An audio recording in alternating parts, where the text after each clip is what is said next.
In the 19th century, Europe was a chessboard of rival powers, and one man emerged as the ultimate player, Otto von Bismarck. Known as the Iron Chancellor, Bismarck was a master of cunning, intelligence, and realpolitik. Through a series of calculated moves, he unified Germany, reshaped Europe, and left a legacy that still echoes today. But who was Bismarck, and how did this man rise to become one of history's most influential statesmen? To understand his brilliance, we must start at the beginning, his early life, and how he entered the world of politics. Otto von Bismarck was born on April 1, 1815, into a wealthy Junker family in Schönhausen, Prussia.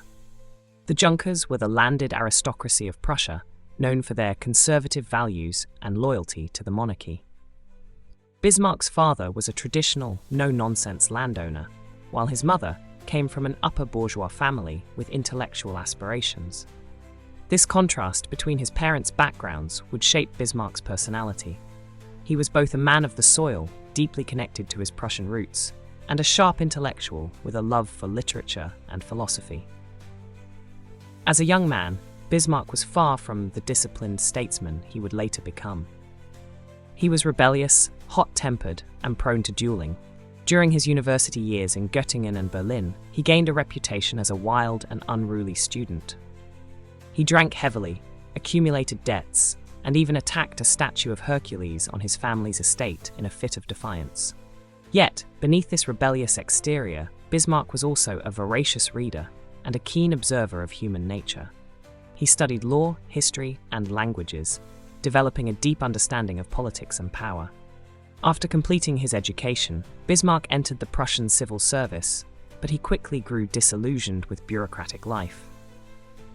He found it stifling and resigned after just a few years, returning to manage his family's estates. This period of his life was crucial. As a landowner, Bismarck learned the art of managing people and resources, skills that would later serve him well in politics. He also developed a deep love for the Prussian countryside and its traditions, which reinforced his conservative worldview. Bismarck's entry into politics was not straightforward. In the 1840s, Europe was swept by revolutionary fervor, and Prussia was no exception. The revolutions of 1848, which demanded liberal reforms and national unification, shook the foundations of the old order. Bismarck, however, was a staunch conservative. He opposed the liberal revolutionaries and defended the monarchy, earning the attention of King Friedrich Wilhelm IV. In 1847, Bismarck was appointed to the Prussian United Diet, where he made a name for himself as a fiery orator and a defender of traditional authority. His big break came in 1851, when he was appointed as Prussia's representative to the German Confederation, a loose association of German states dominated by Austria.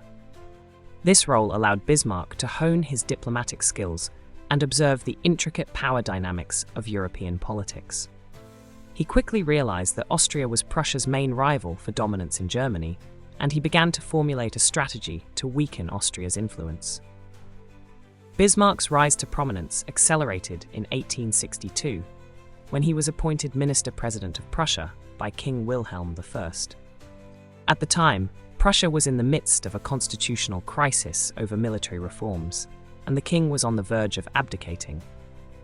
Bismarck, however, was determined to push through the reforms and strengthen Prussia's position. In a famous speech to the Prussian parliament, he declared, "The great questions of the day will not be settled by speeches or majority decisions, but by iron and blood." This statement, which would become synonymous with his name, encapsulated his belief in the primacy of power and pragmatism over idealism. From this point on, Bismarck's career was a series of masterstrokes. He orchestrated 3 wars against Denmark, Austria, and France to unify Germany under Prussian leadership. His cunning diplomacy, such as the manipulation of the Ems telegram to provoke France into war, demonstrated his unparalleled ability to manipulate events to his advantage. By 1871, Bismarck had achieved his goal. The German Empire was proclaimed, with King Wilhelm I as its emperor and Bismarck as its chancellor. Bismarck's early life and entry into politics reveal the foundations of his genius. He was a man of contradictions, a rebellious youth who became a disciplined statesman, a conservative who embraced revolutionary tactics, and a pragmatist who reshaped Europe. His journey from a restless young nobleman to the architect of German unification is a testament to his intelligence, adaptability, and unyielding determination. And it is through these early experiences that we can begin to understand the man who would go on to become one of history's most formidable leaders. Now, let us delve deeper into how Bismarck achieved his most significant political and military feats. His strategy was built on a foundation of realpolitik, pragmatic politics, based on practical considerations rather than moral or ideological ones. Bismarck understood that power was the ultimate currency in international relations, and he used it with precision. One of his first major successes came in 1864 with the Second Schleswig War against Denmark. The conflict arose over the duchies of Schleswig and Holstein, which had a mixed population of Germans and Danes. Bismarck saw an opportunity to strengthen Prussia's position by annexing these territories. He formed an alliance with Austria, and together they defeated Denmark. However, Bismarck had no intention of sharing the spoils with Austria. He deliberately left the administration of Schleswig and Holstein ambiguous, creating tensions that would later justify war with Austria. In 1866, Bismarck provoked the Austro-Prussian War, also known as the 7 Weeks' War. He isolated Austria diplomatically by securing the neutrality of France and Russia.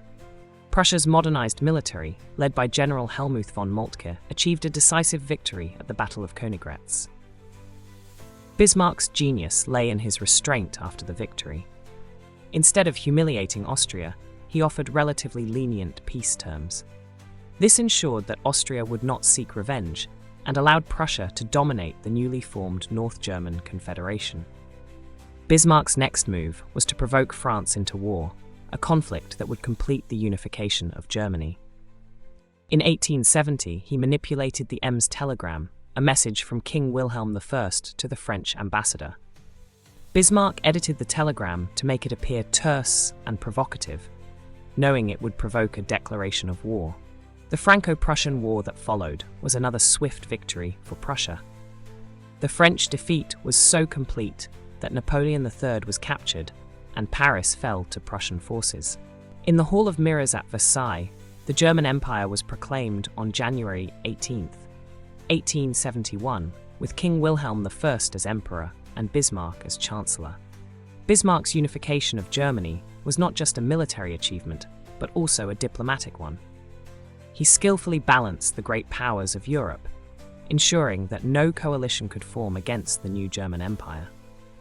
His alliances with Austria, Hungary, and Russia, as well as his careful management of relations with Britain and France, maintained a delicate balance of power. Bismarck's domestic policies were equally shrewd. He introduced social reforms, such as health insurance and pensions, to undermine the appeal of socialism and secure the loyalty of the working class. His famous Kulturkampf against the Catholic Church was an attempt to assert state control over religious institutions, though it ultimately proved less successful. Bismarck's career was a masterclass in statecraft. He understood that politics was not about ideals, but about power, and he wielded that power with unmatched skill. His unification of Germany transformed Europe and set the stage for the 20th century. Yet his legacy is complex. While he brought peace and stability to Europe for 2 decades, his authoritarian methods and suppression of political opposition left a darker mark. In 1890, Bismarck was dismissed by Kaiser Wilhelm II, who sought to rule without the Iron Chancellor's influence. Bismarck retired to his estate, where he spent his final years writing his memoirs and reflecting on his life's work. He died in 1898, leaving behind a legacy that continues to inspire and provoke. Otto von Bismarck was a man of contradictions, a conservative who unified a nation, a pragmatist who shaped history, and a statesman whose legacy continues to inspire and provoke. His life reminds us that in the game of politics, intelligence, cunning, and adaptability are the ultimate tools of power. As Bismarck himself once said, "The great questions of the day will not be settled by speeches or majority decisions, but by iron and blood." And that is the story of Otto von Bismarck, the man who reshaped Europe with his cunning, intelligence, and unyielding determination. If you enjoyed this deep dive into the life of the Iron Chancellor, do not forget to give this video a thumbs up and share it with your friends who love history. Let us know in the comments, what do you think of Bismarck's realpolitik? Was he a genius or a manipulator? Or maybe both? If you are new here, hit that subscribe button and ring the notification bell so you never miss a video from us. We have got plenty more stories about history's most fascinating figures, so stay tuned for more. Thanks for watching, and we will see you in the next video.